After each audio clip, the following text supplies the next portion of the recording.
Welcome to another video here on the Giant Take Podcast YouTube channel. I am Josh, and the first thing I'm going to ask you to do is right after you finish watching this video, go check out our new episode of the Giant Take Podcast. Just came out today when I'm recording this Tuesday night. It was a really good one talking more Giants free agency. We also have the 7-round mock draft in there.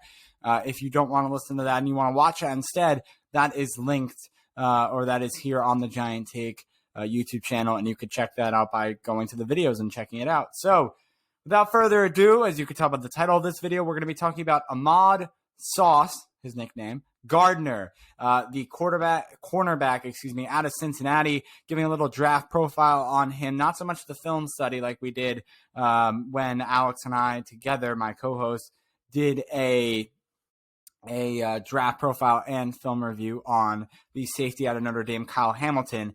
I'm just going to go over Sauce, and I'm going to talk about Gardner's basically just some info on him, his stats, and give you that draft profile so you can get to know the prospect before the draft in about a month, the NFL draft.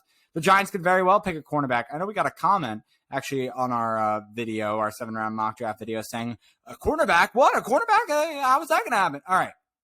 First of all, we could definitely take a cornerback with this first-round pick. I know a lot of people might not agree with that, but it can very well be the case. James Bradbury looks to be staying with the New York Giants, but in an instant, he could be gone, and we could be looking for a number 1 cornerback or a number 2 behind Adoree Jackson. So that's something to definitely consider. We have a need that we still need a cornerback. Right now, it looks like to be a cornerback 3, but a cornerback is still definitely an option the Giants can take, and Ahmad Gardner could very well be that person. So starting off and going to his height and weight, he's 6'3" tall and 190 pounds. Cincinnati, again, is supposed to school the Bearcats. Junior, his hometown is Detroit, Michigan. The nickname, Sauce, how'd that come? It was actually from his youth football coach at age 6 due to his love for dipping sauces, especially sriracha from Wendy's. That's what I got there. So that's pretty funny how he got the nickname. I assumed it had to be something like that. I don't know how else you get the nickname Sauce unless you're like saucing your defenders if you're a wide receiver, but he's a cornerback, so I don't know how that would work. Moving to what happened in 2019, his true freshman season, Gardner played 11 games, had 31 tackles, and 3 interceptions, 2 of which he returned for touchdowns. He also tallied 11 passes defended and 8 pass breakups. After that season, Gardner was the only true freshman named to the All-American Conference first team. In 2020, his sophomore season, Gardner was atop of the Cincinnati depth chart as a starter. In that season, he was a first-team All-American. And then in 2021, this past season, Gardner was a consensus All-American. He was the ACC Defensive Player of the Year. And in all 3 seasons of 2019, 2020, and 2021, Gardner was all first-team ACC. So obviously a 3-time first-team All-ACC, which is pretty impressive for Gardner. Going into more of his stats, in 2019, again, he finished with 31 total tackles, 24 solo, 7 assisted, no sacks that season, no forced fumbles. He had 3 interceptions for a total of 78 yards and had 2 touchdowns. The only 2 touchdowns of his college career came in his freshman year, the long one being a 62-yard return pick 6. Now moving into 2020, he had 28 total tackles, 16 solo, 12 assisted, half a sack, no forced fumbles, and 3 interceptions totaling for 18 yards. In 2021, 40 total tackles, 28 solo tackles, 12 assisted, 3 sacks, 1 forced fumble, and 3 interceptions. So obviously being, I would say, his most dominant year coming in this past season, 2021.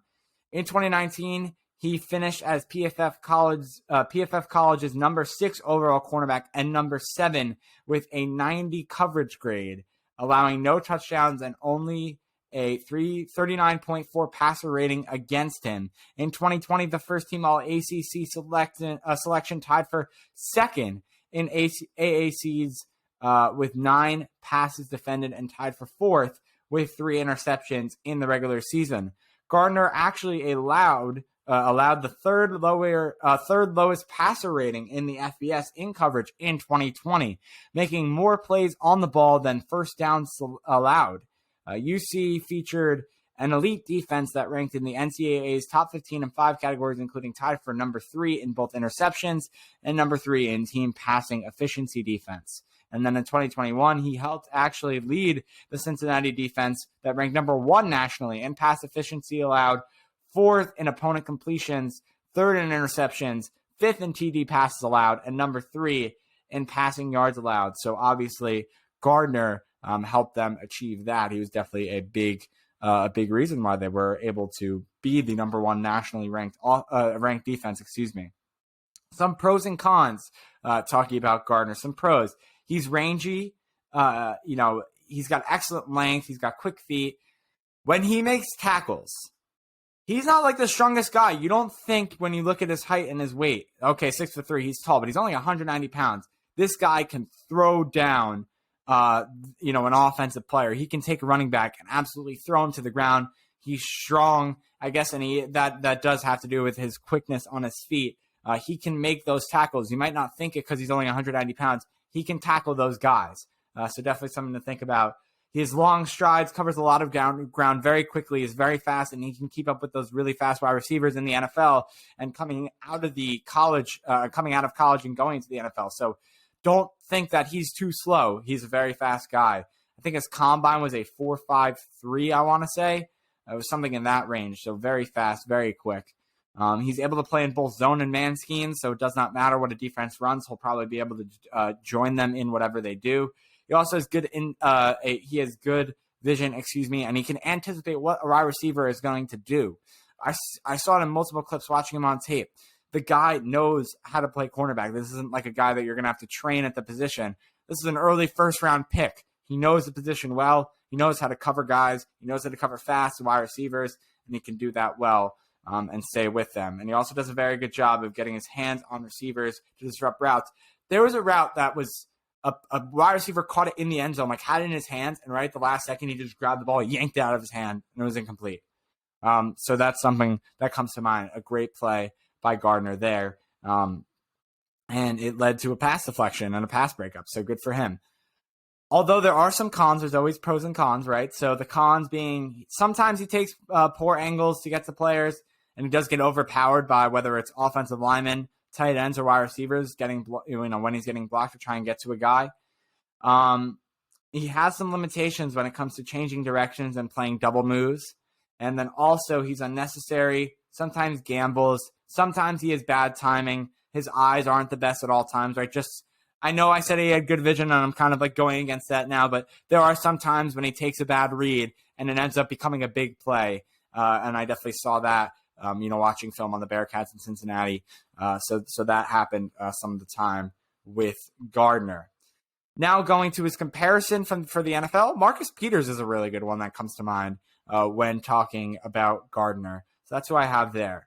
Again, top 10 talent, early first round. Could definitely go 7 to the Giants. It's a possibility, but definitely an early first-round guy, probably top 10. And then grading it, out of 10, I graded him on athleticism, instincts, man coverage, and zone coverage, or Alex, my co-host, did. Athleticism, a 7.5. Instincts, 9. Man coverage, 9.5. And zone coverage, an 8. Totaling out to an 8.5 for Ahmad Sauce Gardner. That's a little bit more, a little of the draft profile to get to know the cornerback. I hope you enjoyed the video. If you did, drop a like, subscribe to the channel below, and click the link to check out the podcast and all the stuff, or you can search it. I think all of it will be in the description. So for now, thank you so much for watching. Again, in the comments, hit me. Let me know what you thought of the video.